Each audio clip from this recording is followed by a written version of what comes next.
잠언 21장 2절 3절. 잠언 21장 2절 3절 한 목소리로 함께 읽습니다. 사람의 행위가 자기 보기에는 모두 정직하여도 여호와는 마음을 감찰하시느니라. 공의와 정의를 행하는 것은 제사 드리는 것보다 여호와께서 기쁘게 여기시느니라. 아멘. 오늘 본문은 사람의 행위가 스스로 옳다 여길지라도 여호와께서 마음을 감찰하신다라고 이야기하고 있습니다. 제사보다 정의와 공의를 행하는 것이 하나님께서 기뻐하시는 일임을 강조하고 있고, 또 교만과 악한 길은 멸망을 부른다고 그렇게 경고를 하고 있죠. 해당 내용으로 함께 말씀을 나누겠습니다. 내용 같이 1번, 왕의 마음은 누구의 손에 있으며 누가 그를 어떻게 인도합니까? 1절에서 왕의 마음이 여호와의 손에 있음이 마치 본물과 같아서 그가 임의로 인도하신다라고 이야기하고 있습니다. 임의로 인도하신다라는 것은 하나님의 뜻대로 인도하신다라는 거예요. 내용 같이 2번, 하나님께서 제사보다 더 기뻐하시는 것은 무엇입니까? 3절에 보면 정의와 공의를 행하는 것은 제사 드리는 것보다 여호와께서 더 기뻐하시는 것이다 라고 이야기를 하고 있습니다. 마치 사무엘이 사울 왕에게 강하게 질책했던 그 말이 떠오르는 대목이죠. 우리 넘어가서 영과 묵상입니다. 하나님께서는 왜 사람이 공의와 정의를 행하는 것을 기뻐하십니까?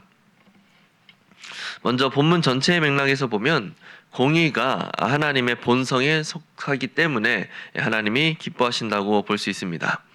하나님은 거룩하고 공정하신 분이시기 때문에 사람의 행위가 그분의 성품과 어긋나지 않았을 때에, 즉 사람이 정의와 공의를 행했을 때에 하나님이 기뻐하신다고 이야기할 수 있어요. 1절의 통치 그리고 11절의 재판에 있어서도 공의가 실현될 때 하나님의 성품이 실현되는 것으로 여기시면서 그것을 기뻐하신다라고 볼 수가 있는 거죠. 둘째로 공의는 참된 신앙의 표현이기 때문에 그렇습니다.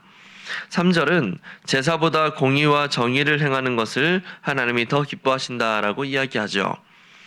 외적 예물보다 사람과 이웃 앞에서 옳게 행동하는 것이 하나님께서 훨씬 더 중요하게 생각하시고 기뻐하신다라는 것을 이야기하고 있어요. 즉 외적인 예배보다 이웃을 바로 대하는 삶이 하나님이 바라시는 삶이라는 것을 우리가 알 수 있는 대목이죠.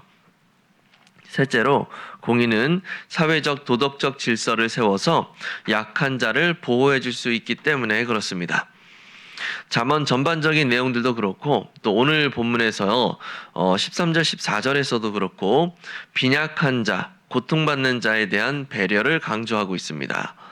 공의가 바로 서면 억울함이 해소되고 공동체가 건강해지기 때문에 하나님은 그 결과로 기뻐하신다라고 우리가 예측할 수가 있는 거죠.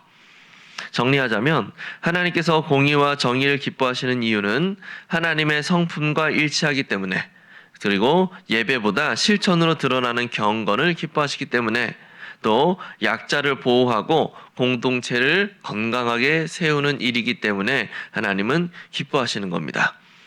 이런 것을 통해서 우리가 기억해야 할 것은 하나님을 기쁘시게 하려면 형식적인 종교 행위보다 일상에서 공의와 정의를 행하는 것, 이것이 매우 중요하다라는 것을 우리가 확인할 수가 있습니다. 느낀 점입니다. 하나님께서 예배나 종교적 열심보다 삶의 정의로움을 더 기뻐하신다는 사실을 보며 무엇을 느낍니까? 하나님께서 예배나 종교적 열심보다 삶의 정의로움을 더 기뻐하신다라는 사실은 신앙의 본질이 형식이 아니라 삶에 있다라는 것을 깨닫게 해줘요.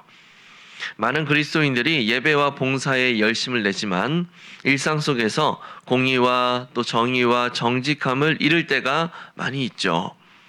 이런 부분들이 현대에 와서 많은 경각심을 일으키고 있기는 하지만 여전히 부족한 부분이지 않은가 싶습니다.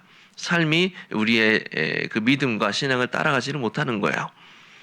하나님은 제사보다 공의를, 또 말보다 행동을 보신다라는 이 말씀은 현대 그리스도인들에게 매우 중요한 사안이라고 할 수가 있는 겁니다.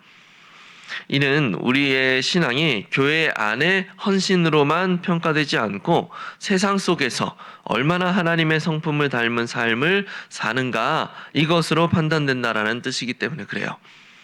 따라서 진정한 경건은 예배당을 넘어서 가정, 직장, 사회 속에서 정의롭고 정직하게 살아가는 데 있다. 그리고 그런 삶이 하나님께서 가장 기뻐하시는 예배다라는 것을 우리가 기억해야 되는 것입니다. 적용으로 넘어가서 하나님을 위한 행동처럼 보였지만 사실은 내 유익을 구했던 적이 있다면 언제입니까? 감리교회 그 존 웨슬리 목사님을 아마 다들 아실 겁니다. 하나님의 나라 확장을 위해서 정말 열심히 애쓰고 또 귀하게 쓰임받았던 그런 분이죠. 그런데 사실 일부 기록에 따르면 존 웨슬리 목사님이 활동을 시작했던 그 초기에는 물론 열심히 전도하고 설교를 하기는 하셨지만 그 목적이 당시의 그 명성과 사회적인 인정 그리고 교회 내에서의 영향력 확대가 그 존 웨슬리 목사님의 목적이었다라고 그렇게 평가를 하고 있어요. 하지만 그런 세속적인 욕심과 욕망이 있었던 그런 사람이 후에는 하나님 나라를 향한 열정과 열의와 또 헌신과 희생으로 힘있는 사역들을 감당하는 그런 멋진 목회자로 온전하게 세움받았다라는 사실은 우리도 그럴 수 있다라는 것을 반증하는 것 아니겠습니까? 비록 지금은 우리도 세상적인 욕망을 다 떨쳐내지는 못했지만 하나님의 역사와 또 하나님의 변화시키시는 그 은혜 속에서 하나님의 나라를 위한 귀한 일꾼들로 세움받을 수 있다라는 것을 존 웨슬리 목사님의 그 일화를 통해서 우리가 알 수 있게 될 거예요. 그렇다면 결단으로 넘어가서 하나님을 기쁘시게 하는 바른 동기와 방법으로 살아가기 위해 오늘 무엇을 실천하겠습니까? 저희 교회같이 역사가 깊은 교회들은 장단점이 분명하죠.